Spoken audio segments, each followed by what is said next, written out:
സ്ത്രീകളുടെ രഹസ്യഭാഗങ്ങളിലെ കറുപ്പ് പോലും അകക്കണ്ണുകൊണ്ട് കാണുവാൻ കഴിവുള്ള തരികിടത്താരു. എക്സ്റേ ഫിറ്റഡ് ഐ എന്ന് കേട്ടിട്ടുണ്ടോ? ഇല്ലെങ്കിൽ കേട്ടുകൊള്ളൂ. എക്സ്റേ കണ്ണുകളുള്ള ഒരാൾ ഈ കേരളത്തിൽ ജീവിച്ചിരിപ്പുണ്ട്. ദേഹത്ത് മൊത്തം ചൊറിയാണെന്നേ ഉള്ളൂ. കണ്ണുകൾ പക്ഷേ എക്സ്റേ ഫിറ്റഡ് കണ്ണുകളാണ്. ആ കണ്ണുകളുടെ പ്രത്യേകത എന്താണെന്ന് ചോദിച്ചാൽ, നമുക്ക് നഗ്നനേത്രങ്ങൾ കൊണ്ട് കാണാൻ സാധിക്കാത്ത പലതും ഈ ഞരമ്പൻ താരുവിന് കാണാൻ സാധിക്കും. അതായത് സ്ത്രീകളുടെ രഹസ്യഭാഗങ്ങളിലുള്ള മുഴ, കറുപ്പ്, കരിവാളിപ്പ്, കക്ഷത്തിലും മാറിടത്തിലുമുള്ള കല്ലിപ്പ്, കരിവാളിപ്പ്, തടിപ്പ്, തുടിപ്പ്, മുഴകൾ, അതുപോലെ ബാത്റൂമിൽ പോയി മുക്കുന്നതും മോങ്ങുന്നതും മുരളുന്നതും എല്ലാം താരുവിൻ്റെ അകക്കണ്ണുകൊണ്ട് അദ്ദേഹത്തിന് തത്സമയം കാണാൻ സാധിക്കും. പക്ഷേ താരുവിൻ്റെ പൈശാചിക കേന്ദ്രത്തിലുള്ള ടോയ്ലറ്റുകളിൽ പോയിട്ടുള്ളവരുടെ കാര്യങ്ങൾ മാത്രമേ താരുവിൻ്റെ അകക്കണ്ണുകളിൽ തെളിയുകയുള്ളൂ എന്നൊരു കുഴപ്പമുണ്ട്. ഇവൻ്റെ പൈശാചിക കേന്ദ്രത്തിലെ ടോയ്ലറ്റുകളിൽ പോയിട്ടുള്ള ഒരൊറ്റ സ്ത്രീകളും ഇന്നു മുതൽ കിടന്നുറങ്ങുകയില്ല. കാരണം എന്താണെന്നല്ലേ? ദാ ഞരമ്പൻ താരുവിൻ്റെ പ്രവചനങ്ങൾ കാണുക. അതുപോലെ അവസാനം സാക്ഷ്യം പറയിക്കുവാൻ നിർത്തിയ ആള് മാറിപ്പോയതും കാണുക. കൂടെ നിന്നവർ ഇവനിട്ട് നല്ല ചിമിട്ടൻ പണി കൊടുക്കുവാൻ കൊണ്ടുവന്ന ഒരു അച്ചായനായിരുന്നു അത്. പുറത്തു കാണാൻ പറ്റാത്ത പ്രശ്നങ്ങൾ പറഞ്ഞാൽ തരികിടത്താരു നമ്പർ അടിച്ച് രക്ഷപ്പെടാൻ സാധ്യതയുണ്ട്. എന്നാൽ ഒരു കാലിന് നീളം കൂടുതലുണ്ടായിരുന്ന അച്ചായനായതുകൊണ്ട് തരികിടത്താരുവിന്റെ പദ്ധതികൾ പാളിപ്പോയത് കാണുക. ഞാനിത് പറഞ്ഞുകൊണ്ടിരുന്നപ്പോഴും നിന്റെ ശരീരത്തിന് വിറയിൽ വന്നതറിയാവോ? ഉണ്ടെങ്കിൽ പറയടാ, അല്ലെങ്കിൽ വേണ്ടെന്ന് പറയാം. എനിക്കിത് മൈൻഡ് ചെയ്യുന്ന പരിപാടിയില്ല. നിന്റെ ശരീരത്തിന്റെ മേലൊരു വിറയിൽ വന്നത് നിനക്ക് അറിയാവോ? ഒരു 10 വർഷത്തിന് മുൻപ്. എടാ അതല്ലടാ, ഇപ്പൊ നിന്റെ 10 വർഷത്തിന് മുമ്പുള്ള വിറയിലൊന്നും എനിക്കിപ്പോ കേൾക്കണ്ട. ചേച്ചി, ഒരു കാര്യം കൂടെ ഉണ്ട്. ഈ മാറിലേ ഇവിടെ തൊടുമ്പോ ഇടയ്ക്ക് തോന്നുവേ ഇനി മുഴ വല്ലും വരുമോന്ന്. അതിനെ ഇവിടെ ഒരു പരന്നതുപോലൊരു കല്ലിപ്പുണ്ട്. നെഞ്ചിന്റെ സൈഡിലായിട്ട് വല്ല കട്ടിയോ? ഈ കക്ഷവും ഈ സൈഡും ഇരിക്കുന്നുണ്ട് എവിടെ? അത് നെല്ലിക്കയുടെ വലിപ്പേ ഉള്ളായിരുന്നു. പക്ഷെ ഇപ്പൊ അത് വലുതായി വരുവോ? അത് മാത്രമല്ല, അതിന്റെ താഴെ ഈ ഇടയ്ക്ക് ഞെക്കി നോക്കിയപ്പോ എന്തോ ഒരു സാധനം ഉള്ള പോലെ തോന്നി. ഒരു നല്ല ആമീൻ പറഞ്ഞു. ആമീൻ പറയാൻ ഇതൊരു പ്രശ്നമുള്ള കാര്യം പറയാം. നമുക്ക് ഇങ്ങനെ സെന്റർ വശത്ത് തൊടുമ്പോഴേ അവിടെ ഭയങ്കര വേദനയാണ്. നിന്റെ ഈ മാറിലെ ഒരു പ്രയാസമുണ്ട്. നിനക്ക് ഇവിടെ തൊടാൻ കഴിയത്തില്ല. യേശു കർത്താവ് ഇന്ന് നിന്നെ സൗഖ്യമാക്കും. ചേച്ചിയുടെ വലത്തെ നെഞ്ചിനകത്ത് ചില ബുദ്ധിമുട്ടുണ്ട്. പ്രതികരിക്കണം ഉണ്ട്. ചേച്ചി ഇടയ്ക്ക് തൊട്ട് നോക്കിയപ്പോ അവിടെ കട്ടി പോലെയാണോ നീര് പോലെയാണോ ചേച്ചിക്ക് തോന്നാനിടയായി?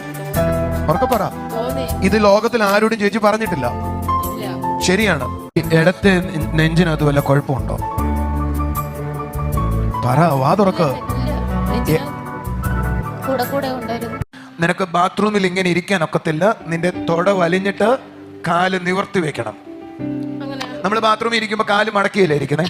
നമ്മളൊന്നും പറയാത്ത എന്താ? പക്ഷെ ഈ മോള് ബാത്റൂമിൽ ഇരിക്കുന്ന ഒരു കാല് നീട്ടിയാ അവൾ ഇരിക്കുന്നത്. ബാത്റൂമിൽ പോകാൻ കുറച്ച് ബുദ്ധിമുട്ടുണ്ട്. യൂറിൻ പോകാൻ കുറച്ച് ബുദ്ധിമുട്ടുണ്ട്. ഞാൻ ഈ ചേച്ചിയെ നോക്കിയപ്പോഴേ ഇവര് ബാത്റൂമിൽ പോയിരുന്നു മുക്കുന്നത് കാണാം. ഇപ്പൊ ചേച്ചിക്ക് യൂറിൻ ഒഴിക്കുന്നതിനോട് ബന്ധിക്കപ്പെട്ട ചില ഇഷ്യൂസ് ഉണ്ട് അല്ലേ? ഞാൻ പറഞ്ഞു. ഈ ചേച്ചിയുടെ മുഖത്ത് മാത്രമല്ല, എനിക്ക് പറയാൻ പറ്റത്തില്ല. പ്രത്യേകിച്ച് ചില സ്ഥലത്ത് കറുത്തുപോയി ഭയങ്കരമായിട്ട്. എനിക്കത് പറയാൻ പറ്റത്തില്ല എവിടെയൊക്കെയാണ്. എനിക്ക് കാണാം. പക്ഷെ നിങ്ങളുടെ വീട്ടിൽ ആർക്കാ പീരീഡ്സിന് പ്രശ്നമുള്ളത്? ആർക്കാ? നിങ്ങൾക്ക് ആർക്കെങ്കിലും ഉണ്ടോ? ഒരു കാലിന് നീളം കൂടുതലോ? ജന്മന അങ്ങനെയാണോ? അതങ്ങനെ പറ്റുമോ? പക്ഷെ തളർന്നു എന്ന് പറഞ്ഞുകൊണ്ട് കാലിന് നീളം കൂടെ കുറയാനും പാടുണ്ടോ? ചെരുപ്പൊന്ന് ഊരി കാണിച്ചിട ആളുകൾക്ക്. ഒരു ചെരുപ്പിന് നീളം കൂടുതലാ. അത് ആവശ്യമില്ലാത്ത പരിപാടിയല്ലേ? ഒരു കാലിന് നീളം കുറച്ച്, ഒരു കാലിന് നീളം കൂട്ടി. അക്രമല്ലേ അവർ കാണിക്കുന്നേ? ഒരു കാലിന് 1 ഇഞ്ച് നീളം കൂടുതൽ. അപ്പൊ കാലൊന്ന് കയറ്റി വെച്ചേ. 1 ഇഞ്ച് നീളമാണെങ്കിൽ നമുക്ക് വലിച്ചു നീട്ടിയാലോ?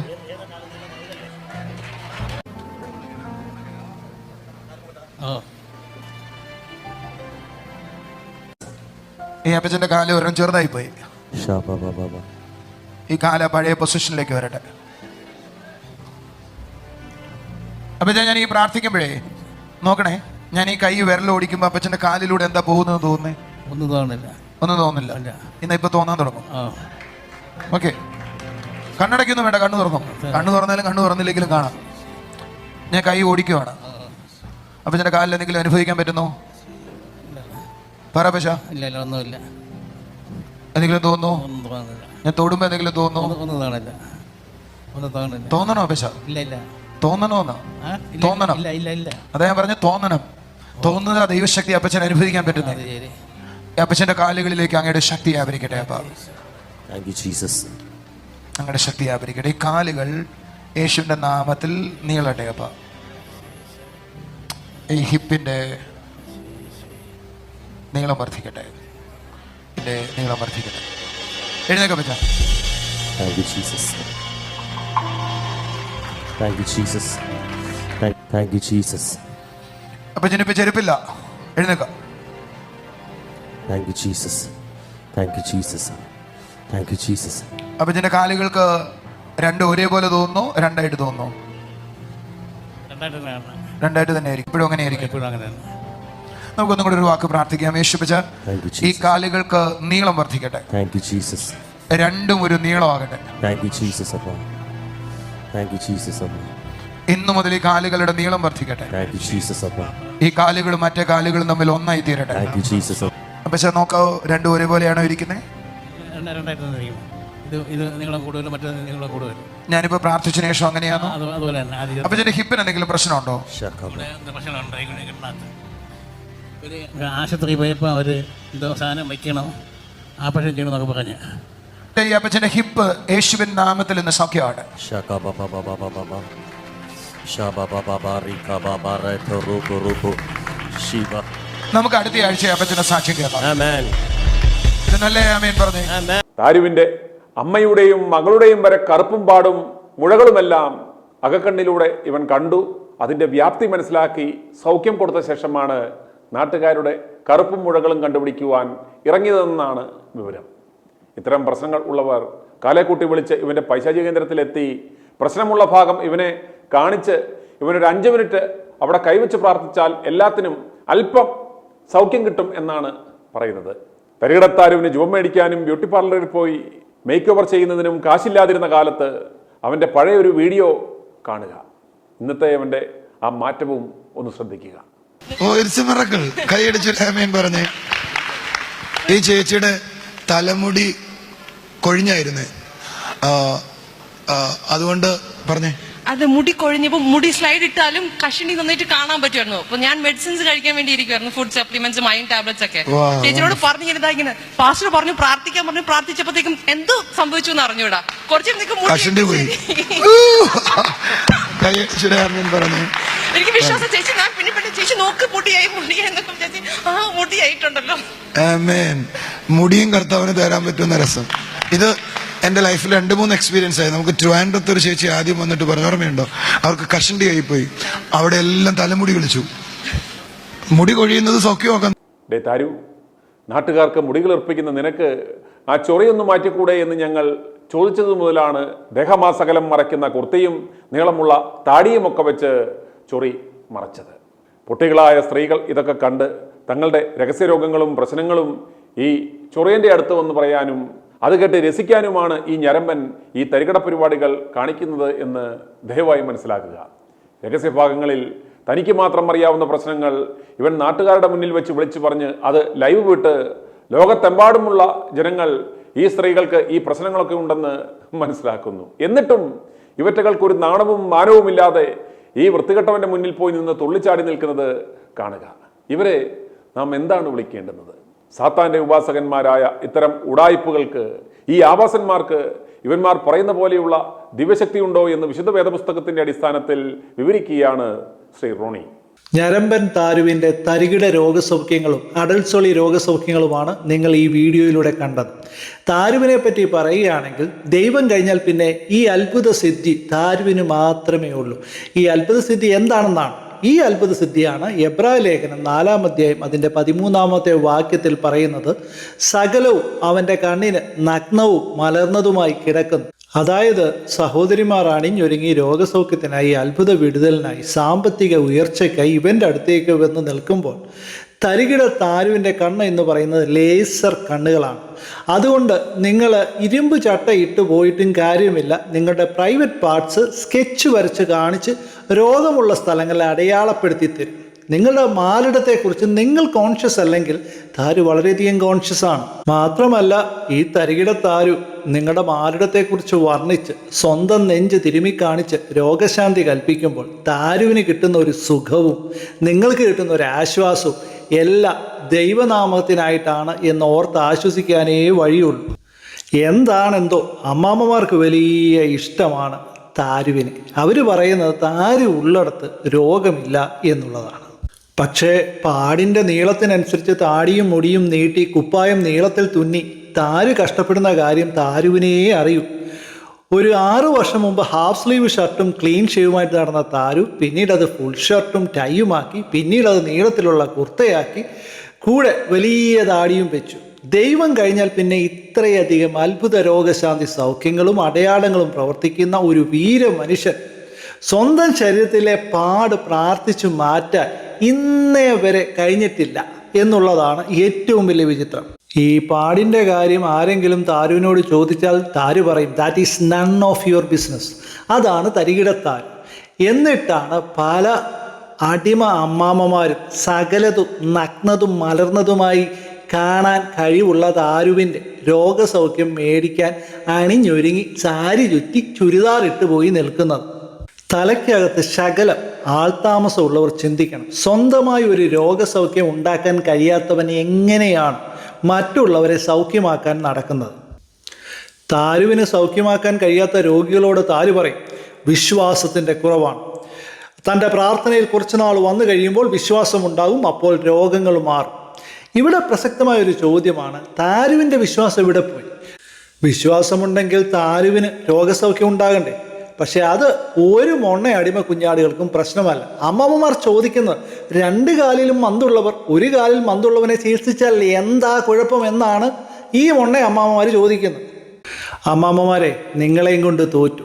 നിങ്ങളുടെ ശരീരത്തിൽ നിങ്ങൾ കണ്ടും കാണാതെ ഒളിച്ചിരിക്കുന്ന പാടുകളും മറുകുകളും എണ്ണിപ്പറയുന്ന ഈ അഭിഷക്തൻ ഒരു പബ്ലിക് മീറ്റിങ്ങിൽ നിന്ന് നിങ്ങളുടെ പ്രൈവറ്റ് പാർട്സിനെ കുറിച്ച് വർണ്ണിച്ച്, അതിലുള്ള രോഗം വർണ്ണിച്ച്, സ്വന്തം ഭർത്താവ് ഉൾപ്പെടെ ഈ കാര്യം ലോകത്താർക്കും അറിയില്ല എന്ന് പറഞ്ഞ് ഈ ഞരമ്പൻ ഒരു ഉളുപ്പുമില്ലാതെ ഒരു പബ്ലിക് മീറ്റിൽ വിളിച്ചു പറയുമ്പോൾ നിങ്ങൾക്ക് ലജ്ജ തോന്നിയിട്ടില്ലേ? 8ാം ക്ലാസ്സും ഗുസ്തിയുമുള്ള ഇവനാണ് ഇപ്പോൾ പല അമ്മാമ്മമാരുടെയും ഗൈനോക്കോളജിസ്റ്റായിട്ട് പ്രവർത്തിക്കുന്നത്. ഇതൊക്കെ ഞങ്ങൾ വിളിച്ചു പറയുമ്പോൾ അമ്മാമ്മമാർക്ക് പ്രശ്നമാണ്. അന്നേരം ഇറങ്ങിക്കോണം, ഞങ്ങളുടെ അഭിഷക്തൻ ആനയാണ്, ചേനയാണ്, കൂനയാണെന്നൊക്കെ പറഞ്ഞു. ഈ ഞരമ്പൻ അഭിഷക്തൻ കാരണം ഇന്ന് പല അടിമ സഹോദരിമാർക്കും നേരെ ചൊവ്വേ ടോയ്ലറ്റിൽ പോയിരുന്ന് മുക്കാനും മുള്ളാനും കഴിയാത്ത അവസ്ഥയാണ്. ഈ വീഡിയോയിൽ ഈ ഞരമ്പൻ അഭിഷക്തൻ പറയുന്നത്, ചേച്ചി ടോയ്ലറ്റിൽ പോയി ഇരുന്ന് മുക്കുന്നത് ഞാൻ കണ്ടു എന്നാണ്. അതുപോലെ ഇവൻ്റെ പകുതി പ്രായം തോന്നിക്കുന്ന ഒരു അടിമ സഹോദരിയോടാണ് ചേച്ചി എന്ന് വിളിച്ചുകൊണ്ട് പറയുകയാണ്, ചേച്ചിയോട് പറയാൻ പാടില്ലാത്ത പല സ്ഥലങ്ങളും കറുത്തുപോയി, പക്ഷെ അത് പുറത്ത് പറയാൻ പറ്റാത്ത ആ രഹസ്യ ഭാഗങ്ങളൊക്കെ ഇവന് വ്യക്തമായി കാണാമെന്നാണ് പറയുന്നത്. ഇവൻ ആ സഹോദരിയെ മമ്മി എന്ന് വിളിക്കാഞ്ഞത് ഭാഗ്യം. ആ അടിമ സഹോദരിയുടെ സ്ഥാനത്ത് വേറെ വല്ല സഹോദരിമാരായിരുന്നുവെങ്കിൽ താരുവിൻ്റെ ചെവിയിൽ കൂടി വണ്ടുകൾ മൂളിപ്പറന്നേനേമായിരുന്നു. നിങ്ങൾ കുറച്ച് അടിമ സഹോദരിമാരാണ് ഇതുപോലെയുള്ള വെറും മാലിന്യങ്ങളായ ഞരമ്പ് രോഗികളായ അഭിഷക്തന്മാരെ വളർത്തുന്നത്. നിങ്ങളുടെ മാറിടത്തെ നോക്കി സ്വന്തം നെഞ്ച് തിരുമി കാണിക്കുന്നവനെ നിങ്ങൾ അഭിഷക്തനെന്ന് വിളിക്കും, ഞങ്ങൾ ഇവനെ ഞരമ്പ് രോഗി എന്നും വിളിക്കും. ചില അമ്മാമ്മമാർ ഇതുപോലെയുള്ള അഭിഷക്തന്മാരെ പറ്റി പുകഴ്ത്തി പറയുന്നത് കേട്ടാൽ കരഞ്ഞു പോകും. ശരിയാണ്, കാരണം എന്തെല്ലാം കഷ്ടപ്പാടുകളാണ് ഈ അഭിഷക്തന്മാർ സഹിക്കുന്നത്. അടിമക്കുഞ്ഞാടുകളുടെ പേഴ്സിലെ നോട്ടുകൾ തൻ്റെ ബക്കറ്റിലേക്ക് വീഴ്ത്താനുള്ള പ്രസംഗങ്ങൾ നടത്തണം, രോഗികൾക്കും രോഗങ്ങൾക്കും വേണ്ടി പ്രത്യേകിച്ച് പ്രാർത്ഥിക്കണം. മാത്രമോ ഈ അമ്മാമ്മമാർ ടോയ്ലറ്റിൽ പോകുമ്പോൾ മുക്കുന്നുണ്ടോ, മുള്ളുമ്പോൾ വേദനിക്കുന്നുണ്ടോ, ടോയ്ലറ്റിൽ ഇരിക്കുന്നത് കാല് നീട്ടിയാണോ നീട്ടാതാണോ ഇരിക്കുന്നത്, ഇതൊക്കെ പ്രത്യേകിച്ച് നോക്കണം. മാത്രമല്ല അടിമ സഹോദരന്മാരുടെ ഏതെങ്കിലും അവയവത്തിന് 1-1.5 ഇഞ്ച് നീളം കുറവാണെങ്കിൽ അത് വലിച്ചു വലിച്ചു നീട്ടി സൗഖ്യം കൊടുക്കണം. സഹോദരിമാരുടെ മാറിടത്തിൻ്റെ അളവെടുത്ത് സ്വന്തം ശരീരത്തിൽ അത് സ്കെച്ച് വരച്ച് കാണിക്കണം. മാത്രമോ ചിലപ്പോൾ പറയാൻ പാടില്ലാത്ത സ്ഥലങ്ങളിൽ വരെ സ്വന്തം ശരീരത്തിൽ അടയാളപ്പെടുത്തി കാണിക്കണം അവരുടെ ഭാഗങ്ങളിലെ പാടുകൾ എവിടെയൊക്കെയാണ് എന്നുള്ളത്. ഒരേ സമയം ഈ താരു ഒരു ബയോളജി പ്രൊഫസറുടെയും ഒരു ഗൈനോക്കോളജിസ്റ്റിൻ്റെയും ജോലി ഒരുമിച്ചെടുക്കണം. ഹോ, എൻ്റെ ദൈവമേ, എന്തുമാത്രം കഷ്ടപ്പാടുകളാണ് ഈ അഭിഷക്തൻ സഹിക്കുന്നത്. നീ ക്രൂശിൽ പോലും ഇത്രയും വലിയ കഷ്ടപ്പാടുകൾ സഹിച്ചിട്ടുണ്ടോ? കുറച്ച് മാസങ്ങൾക്ക് മുമ്പ് വന്ന ഒരു വാർത്ത കുറച്ച് പേരെങ്കിലും കണ്ടു കാണുമെന്ന് ഞാൻ വിശ്വസിക്കുന്നു. അമേരിക്കയിലെ മിഷിഗൺ എന്ന് പറഞ്ഞ സ്ഥലത്ത് ലിവിങ്സ്റ്റൺ എന്ന ഒരു കൗണ്ടിയിൽ വില്യം ജോൺസൺ എന്ന് പറഞ്ഞ ഒരു വലിയ അഭിഷക്തൻ ഭയങ്കരമായിട്ടുള്ള ചില വീര്യപ്രവൃത്തികൾ ചെയ്തു. അങ്ങനെ ഈ വീര്യപ്രവൃത്തികൾ ചെയ്ത ഇദ്ദേഹത്തിന് അമേരിക്കൻ ഗവൺമെൻറ് ഒരു റിവാർഡ് നൽകി ജയിലിൽ അടച്ചു. അദ്ദേഹം ചെയ്ത വീരപ്രവൃത്തി എന്താണെന്ന് ചോദിച്ചാൽ, ചർച്ചിലെ ബാത്റൂമിൽ ഒളിക്യാമറ വെച്ചു സ്ത്രീകളുടെയും കുട്ടികളുടെയും മുക്കലും മുള്ളലും ഒളിച്ചിരുന്ന് കണ്ട വീര്യപ്രവൃത്തിയാണ് അദ്ദേഹം ചെയ്തത്. ഇപ്പോൾ ഈ പാസ്റ്റർ ജയിലിൽ കിടന്ന് വീര്യപ്രവൃത്തികൾ ചെയ്തുകൊണ്ടിരിക്കുകയാണ്. അതുപോലെ തന്നെ 2 ആഴ്ച മുമ്പ് ലോകത്തിലെ ഏറ്റവും വലിയ അഭിഷക്തനായ ബെന്നിഹിനിൻ്റെ ഒരു വീഡിയോ പുറത്ത് വന്നു. ആ വീഡിയോയിൽ അദ്ദേഹം കണ്ട ഒരു ദർശനത്തെ പറ്റി വിവരിക്കുന്നുണ്ട്. ഈ ദർശനം കണ്ട് കേരളത്തിലെ ഒരുപാട് വലിയ അഭിഷക്തന്മാർ, ബെന്നിഹിനെ പൊക്കി നടന്നവരും ബെന്നിഹിനിൻ്റെ ആരാധകരും വലിയ വലിയ അഭിഷക്തന്മാരും ഞെട്ടിയിരിക്കുകയാണ്. ഈ ദർശനത്തിൽ ബെന്നിഹിൻ പറയുന്നത് സ്വർഗരാജ്യത്തിൽ ബെന്നിഹിനിന് പ്രവേശിക്കാൻ സാധിച്ചില്ല, ദൈവം മടക്കി അയച്ചു എന്നുള്ളതാണ്. ഇത് കേട്ട് ഒരുപാട് അഭിഷക്തന്മാരുടെ പുറകെ നടന്ന അമ്മമാരും അച്ചായന്മാരും നിരാശപ്പെട്ടിരിക്കുകയാണ്. കുറേ അച്ചായനും അമ്മാമ്മമാരും കുറേ അഭിഷക്തന്മാരും ഒക്കെ വിശ്വസിച്ചുകൊണ്ടിരിക്കുന്നത് ബെന്നിഹിനെ പോലുള്ള വലിയ വലിയ അഭിഷക്തന്മാരാണ് സ്വർഗരാജ്യത്തിലൂടെ പ്രവേശിക്കാൻ പോകുന്നത് എന്നുള്ളതാണ്. ഒരു പണിയുമില്ലാതെ പ്രോസ്പെരിറ്റി ഗോസ്പൽ പറഞ്ഞ് കാശുണ്ടാക്കി നടക്കുന്ന കള്ളന്മാരൊക്കെ സ്വർഗരാജ്യത്തിൽ കയറുമെന്ന് കണ്ടിരിക്കുകയാണ് ഇവിടുത്തെ അമ്മാമ്മമാരും അച്ചായന്മാരും. പക്ഷേ സത്യം ഏതായാലും ഒരു കാര്യത്തിൽ ഞാൻ അപ്രീഷിയേറ്റ് ചെയ്യുന്നു ബെന്നിഹിനെ. കാരണം ഈ കാര്യമെങ്കിലും ഒന്ന് തുറന്നു പറഞ്ഞുവല്ലോ തനിക്ക് സ്വർഗരാജ്യത്തിൽ പോകാൻ കഴിയത്തില്ല എന്നുള്ളത്. കാരണം ബെന്നിഹിന് മാത്രം ഇത് അറിയത്തില്ലായിരുന്നു. ബാക്കിയുള്ള സത്യസന്ധമായി വചനം പഠിച്ച എല്ലാവർക്കും അറിയും ബെന്നിഹിനെ പോലുള്ള അഭിഷക്തന്മാർ ഒരിക്കലും സ്വർഗരാജ്യത്തിൽ പോകത്തില്ല എന്നുള്ളത്. അതുപോലെ തന്നെ ഈ ഞരമ്പൻ താരുവിൻ്റെ അടുത്തോട്ട് തങ്ങളുടെ ഭാര്യമാരെ പറഞ്ഞയക്കുന്ന ഭർത്താക്കന്മാരെ അച്ചായന്മാരോടാണ് എനിക്ക് പറയാനുള്ളത്. നിങ്ങളുടെ ഭാര്യമാരും പെൺമക്കളും ഇത്തരത്തിലുള്ള ഞരമ്പ് രോഗിയുടെ അടുത്തേക്കാണ് പോയി സൗഖ്യം മേടിക്കാൻ നിൽക്കുന്നത് എന്നുള്ള കാര്യം ചിന്തിക്കാനുള്ള ബോധം അവർക്കില്ലെങ്കിൽ നിങ്ങൾക്കുണ്ടായിരിക്കണം. അതുപോലെ തന്നെ ഈ താരുവിൻ്റെ തരികിട രോഗസൗഖ്യ ശുശ്രൂഷയിൽ ചിലപ്പോൾ അമളികൾ പറ്റാറുണ്ട്. ഈ പറഞ്ഞു വച്ചിരിക്കുന്ന ആൾക്കാരുകൾ ചില സമയത്ത് മാറിപ്പോകാറുണ്ടെന്നുള്ളതാണ് എനിക്ക് തോന്നിയിട്ടുള്ളത്. കാരണം അങ്ങനെ ഒരു അമളിയാണ് ഈ വീഡിയോയുടെ തുടക്കത്തിൽ നിങ്ങൾ കണ്ടത്. ഇവിടെ പ്രായമായ ഒരു അപ്പച്ചൻ്റെ കാല് 1.5 ഇഞ്ച് വലിച്ചു നീട്ടി സൗഖ്യം കൊടുക്കുന്നതാണ് നിങ്ങൾ കണ്ടത്. ഈ അപ്പച്ചൻ ഈ താരുവിൻ്റെ നാടകത്തിലെ കഥാപാത്രമല്ലാത്തത് കൊണ്ട് ഉള്ള സത്യം ഉള്ളതുപോലെ വിളിച്ചു പറഞ്ഞു. അപ്പച്ചൻ്റെ സ്ഥാനത്ത് ഒരു അമ്മാമയായിരുന്നു എങ്കിൽ കിടന്ന് തുള്ളി ചാടി പറഞ്ഞേനുമായിരുന്നു, അയ്യോ അഭിഷക്തൻ വഴി എനിക്ക് സൗഖ്യം കിട്ടിയെന്ന് പറഞ്ഞു. ഇതുപോലെയുള്ള ഞരമ്പൻ അഭിഷക്തന്മാരെ വളർത്തുന്നത് 80% സ്ത്രീകളാണ്. അതുകൊണ്ട് തന്നെ സഹോദരിമാർ ഒരു കാര്യം മനസ്സിലാക്കണം. നിങ്ങളുടെ നഗ്നമായിട്ടുള്ള ശരീരം കാണുവാനായിട്ട് ഒരു അത്ഭുത സിദ്ധിയും ദൈവം ഒരു പ്രവാചകനും അഭിഷക്തനും നൽകിയിട്ടില്ല. അങ്ങനെ ഒരു സിദ്ധിയും അഭിഷേകവും ഒരുത്തനും നൽകിയതായിട്ട് ബൈബിളിൽ ഇന്നേ വരെ ഞാൻ വായിച്ചിട്ടില്ല. ഉൽപ്പത്തി പുസ്തകം 3-ാം അധ്യായം അതിൻ്റെ 21-ാമത്തെ വാക്യത്തിൽ യഹോവയായ ദൈവം തോൽ കൊണ്ട് ഉടുപ്പുണ്ടാക്കി ആദാമിനെയും ഹവ്വായെ ഉടുപ്പിച്ചു എന്ന് പറയുന്നുണ്ട്. ഏദനിൽ നഗ്നത മറച്ച ഈ ദൈവം, നിങ്ങൾ വിശ്വസിക്കുന്നുണ്ടോ ആ ദൈവം ഏതെങ്കിലും ഒരു അഭിഷക്തന് നിങ്ങളുടെ നഗ്നത ഒരു പബ്ലിക് മീറ്റിങ്ങിൽ കാണുവാനായിട്ടുള്ള, തൻ്റെ നഗ്ന നേത്രങ്ങൾ കൊണ്ട് കാണുവാനായിട്ടുള്ള ഒരു സിദ്ധി ഇവനൊക്കെ കൊടുക്കൂ എന്നുള്ളത്?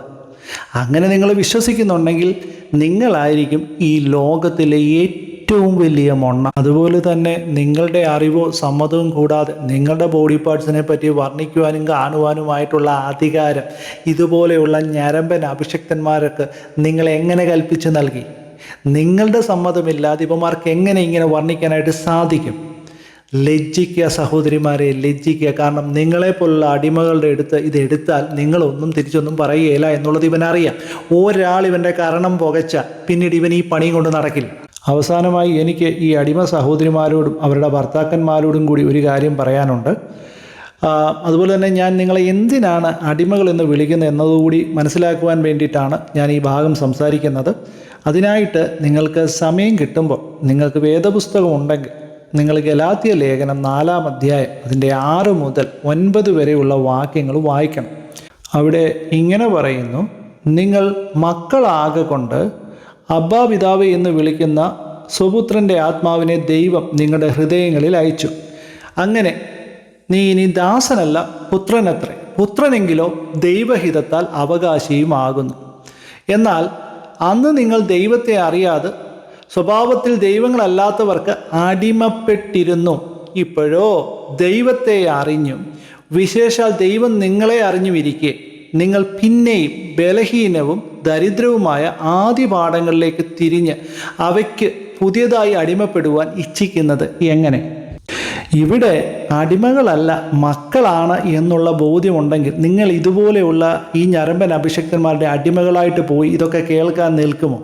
വിശുദ്ധ തിരുവചനം പറയുന്നു, നിങ്ങൾക്ക് ആ അവകാശമാണ് തന്നിരിക്കുന്ന മക്കളുടെ അവകാശം. അതുകൊണ്ട് ഇതുപോലെയുള്ള കള്ള ഞരമ്പൻ അഭിഷക്തന്മാരുടെ ഇടത്ത് പോയി ഇവന്മാരുടെ വായിലെ വാക്കുകളും നിങ്ങളുടെ ശരീരഭാഗങ്ങളെപ്പറ്റി ഇവന്മാർ വർണ്ണിക്കുന്നത് അനേകായിരം ജനങ്ങളുടെ മുമ്പിൽ കേട്ടുകൊണ്ട് നിൽക്കുന്ന നിങ്ങൾക്ക് ലജ്ജയില്ല? നിങ്ങൾ എത്ര നാൾ ഇങ്ങനെ ഈ അഭിഷക്തന്മാരുടെ അടിമനുഖത്തിൽ കിടക്കും? സ്നേഹനിധിയായ ദൈവത്തിൻ്റെ മക്കളായി ജീവിക്കാൻ വിളിച്ചവർ അഭിഷക്തൻ്റെ അടിമയായിട്ട് പോയി കിടക്കുകയാണ്. അതുകൊണ്ട് എന്നെങ്കിലും ഈ അഭിഷക്തന്മാരുടെ അടിമ നോകത്തിൽ നിന്ന് നിങ്ങൾക്ക് പുറത്തു വരാൻ കഴിയട്ടെ എന്ന് ആശംസിക്കുന്നു, പ്രാർത്ഥിക്കുന്നു. ദൈവം അനുഗ്രഹിക്കട്ടെ. ഭാര്യയെയും മക്കളെയും ഇത്തരം ആഭാസന്മാരുടെ മുന്നിലേക്ക് വിട്ടുകൊടുക്കുന്ന മുണ്ണകളായ ഭർത്താക്കന്മാരെയല്ലേ ചൂലിൽ ചാണകം മുക്കി അടിക്കേണ്ടുന്നത്. i2i News, an eye for truth. i2i News subscribe ചെയ്തിട്ടില്ലാത്തവർ ഇപ്പോൾ തന്നെ സബ്സ്ക്രൈബ് ചെയ്യുക. നോട്ടിഫിക്കേഷൻ ലഭിക്കുവാൻ ബെൽ ബട്ടണും അമർത്തുക.